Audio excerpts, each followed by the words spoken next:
Cry, weep, grana, weep, and ninny bong, and welcome back to my channel where we talk about all things Transformers and Transformers action figure related. And today on my channel we are going to be answering the question, what could turn human on human and also turn Decepticon on Decepticon, Autobot on Autobot, and have them all together? That, my friends, that is the Hate Plague. So we first see the Hate Plague in Generation 1 during the episode The Return of Optimus Prime. So during this episode, the scientists, better known as Jessica Morgan, Gregory Swarford, are actually doing a little bit of scientific research in space when they come across Optimus Prime's lifeless body next to what looked like an asteroid. The asteroid then explodes, and inside the asteroid were lots of little spores. Now these spores completely covered the asteroid, and actually what happened was Jessica Morgan was badly damaged during the explosion.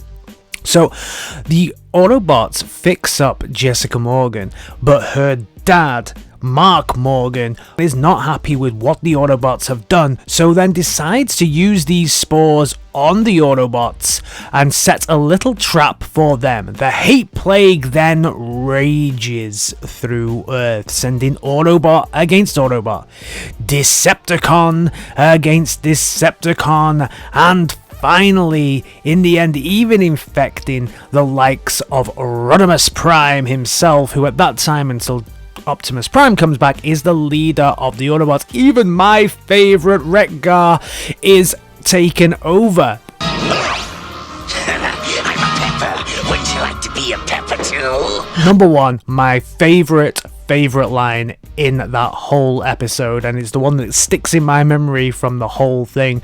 The whole thing culminates with Optimus Prime coming back, being covered in a form of metal, this heat-resistant metal that makes him immune to the Hate Plague, and then he travels distant into the Matrix to discover the history of the Hate Plague.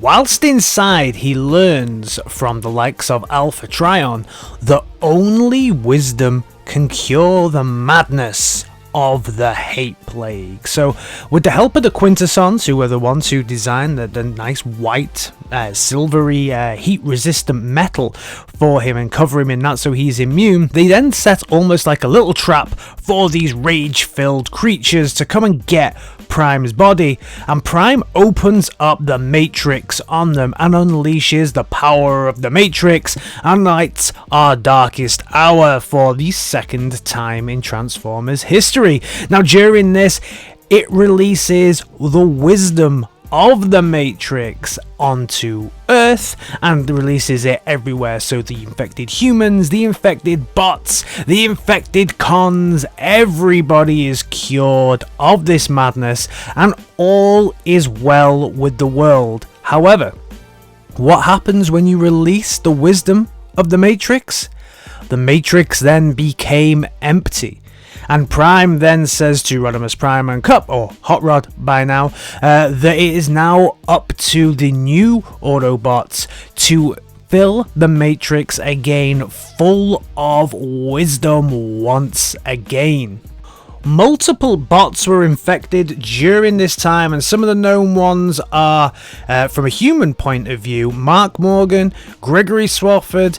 From the bot point of view, we had people like the aerial bots and Superion, Blaster, Bruticus, Scourge, Cyclonus, Galvatron, Skylynx, Wreck-Gar, Blur, and many others. So nobody apart from really Optimus Prime, should we say, who really got away scot-free without being infected at all. This is actually one of my favourite episodes of Transformers.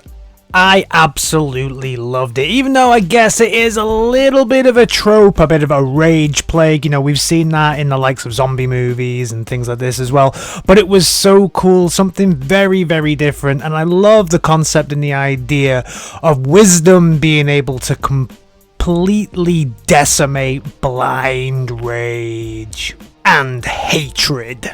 And this is actually not the only time that we've seen the hate plague referenced to or used in Transformers media.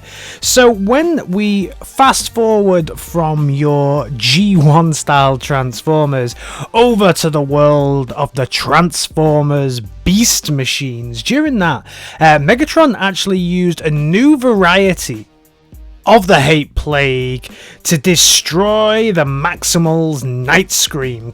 And it's also been mentioned even in things like Transformers Animated, Beast Wars Uprising, Masters of Mayhem, and even 2019 IDW continuity. Something that I think is actually pretty cool, and I think does refer a little bit maybe to the hate plague, is that during the latest Transformers adventure, which is Earthrise, when Megatron is in the dead universe, Galvatron tells him to basically do a bit of a Star Wars Force type thing and find his inner hate. And when he finds his inner hate, he finds the red mist, this red kind of hate plague. So maybe that was also a little bit of a callback to that G1 hate plague. Very interesting to see that, although whenever somebody speaks about finding hate, it always comes to as some kind of red rage, right? So maybe, maybe not, but pretty cool. Something that also, outside of Transformers universe, something that always reminds me of the hate plague, because let's be fair, the hate plague is just the worst game of Tip or Tig or Cooties you could ever catch in your whole life.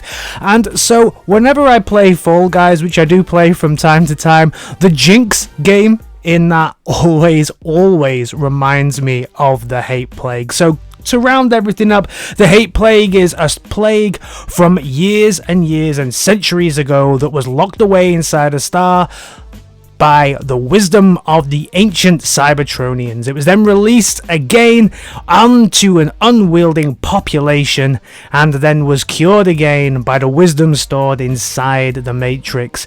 Let me know your thoughts on this down in the comments. Would you like to see a return of the hate plague? Do you think that the hate plague could be a real good feature for the next installment of the Transformers? Would you like to see it come back to the IDW continuity? For me, as I've already said, I like the idea, I like the concept. It's really cool. Thanks everyone for checking out my channel, and if you're new around here, why not think about giving me a like, a share, and a subscribe, and I'll see you in my next video. Alright guys, in a bit, peace.